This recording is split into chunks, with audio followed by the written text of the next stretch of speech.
This week is Parshas Sisah. I wanted to talk to you about the topic of money, how it comes up in the Parsha in several places, the double-edged sword that money is, and how we have to approach it. So in the beginning of the Parsha, the Torah talks about the mitzvah of the machatzis hashekel kisi, so that the Jewish people each gave a half shekel to be, and it allowed Moshe to count them, and it was going to be donated towards building the sockets of the Mishkan. And the pasuk says, Zeh yitnu, this you should give. And Rashi brings from the Medrash, Hashem showed Moshe a coin of fire of a half shekel and told him, Kazeh yitnu. And the question is, why would Hashem need to show Moshe a coin of fire? This is not something complicated like the menorah, that we should seem to need a coin of fire to understand what a half shekel looks like.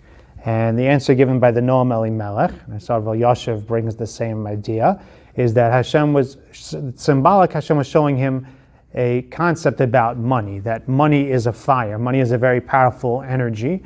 Money is not innately good or innately evil. Money is something which can be a force for tremendous good, and it's something which can be a force for tremendous destruction, and it's something which needs to be tamed and used properly.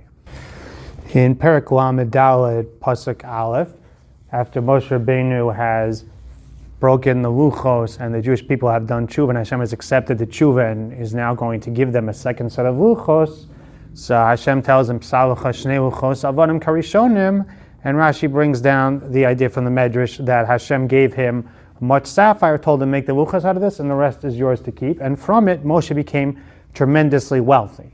Apparently, wealth is a tremendous ma'ila.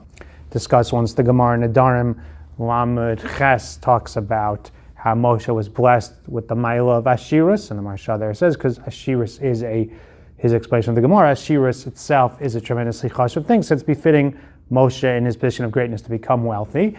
And this is a sefer written by one of the Rishonim called the Mailas Hamidos, and he has a whole ma'ila called Mailas HaOsher, the ma'ila of wealth, where he talks about how wealth has this ability to have a person have an easier life in this world and a good life in the next world, because he could give much tzedakah and he can accomplish so many good things. He can accomplish mountains of schusim. There are people donating projects, donating things. He says all the Avos were blessed with Ashiras, Avram, Yitzchak, Yaakov, and they accomplished tremendously powerful and good things with their money in terms of helping others and making the world into a better place. So we find this concept that money is not an evil thing. Money can be a tremendous bracha and force for good. At the same time, the Mailas Hamidos warns that having wealth can lead a person to tremendous arrogance and gaiva.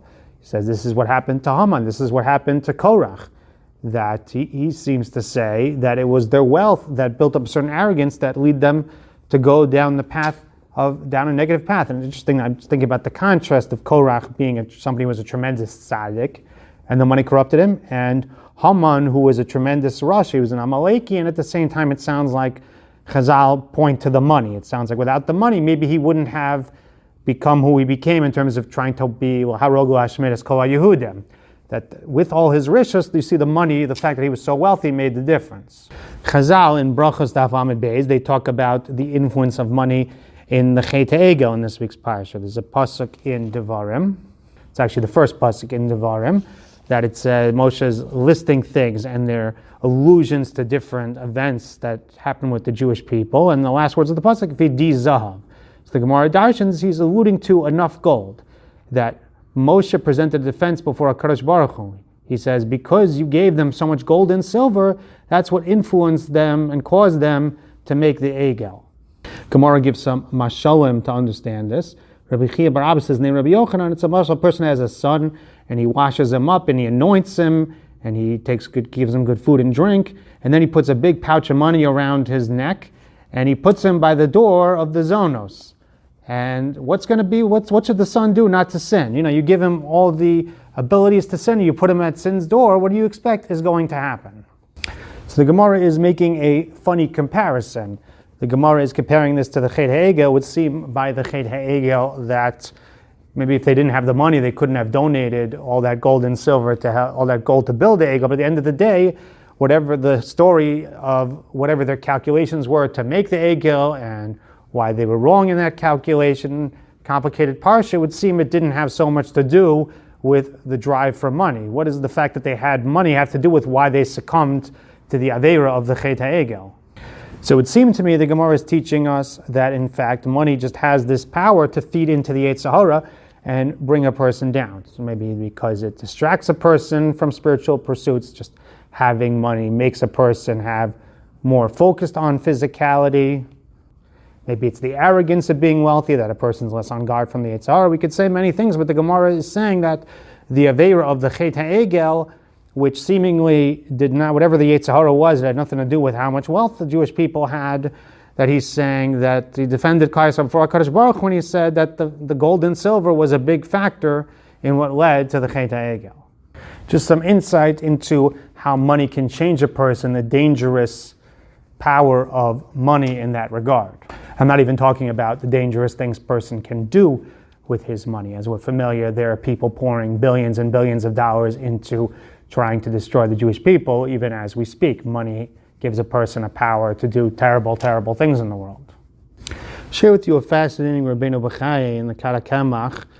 So in the Pasuk, he talks about the Pasuk in Mishlei, the Pasuk Yud Dalet Chav Dalet, talks about Ateres Chachamim Ashram. The crown of the wise is their wealth. And Ivelis Ksilim, Ivelis. At the same time, that same wealth can be a stumbling block for the fool. And Rabbeinu B'chai talks about how there are many benefits and damages that can come from wealth.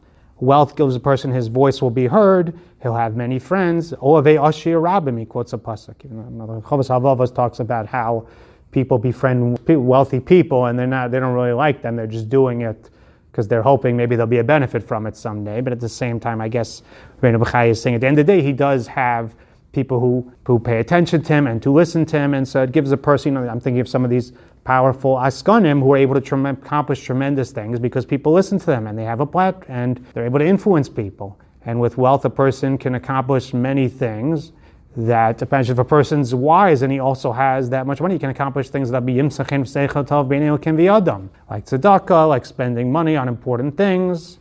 He says wealth was only created for a person to do mitzvahs.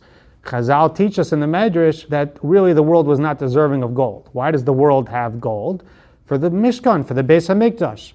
Such a beautiful, precious object exists for the service of HaKadosh Baruch Hu. And he talks about the shleimus for the Midas HaChachma, he says, is not complete without the Ashira. Once you have the Chachma now plus the wealth, now he has that kavod, now he can accomplish all these things that he can now do because he has the wealth.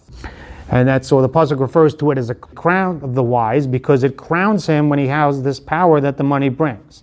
And at the same time, it's an ivelis for the ksilim because when a person becomes arrogant and he uses his money to further things that are bad for the world and to further his own pursuit of averos and foolishness, it brings him down tremendously. It's the opposite of a crown for him. Just like to close with one practical point.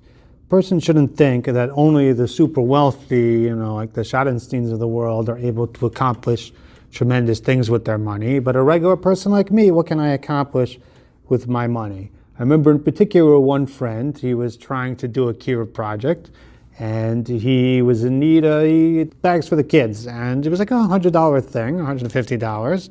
And when I gave it to him, he just gave him such tremendous chizuk that he felt that I believed in his project, I believed in what he was trying to accomplish. It was very, very good for him.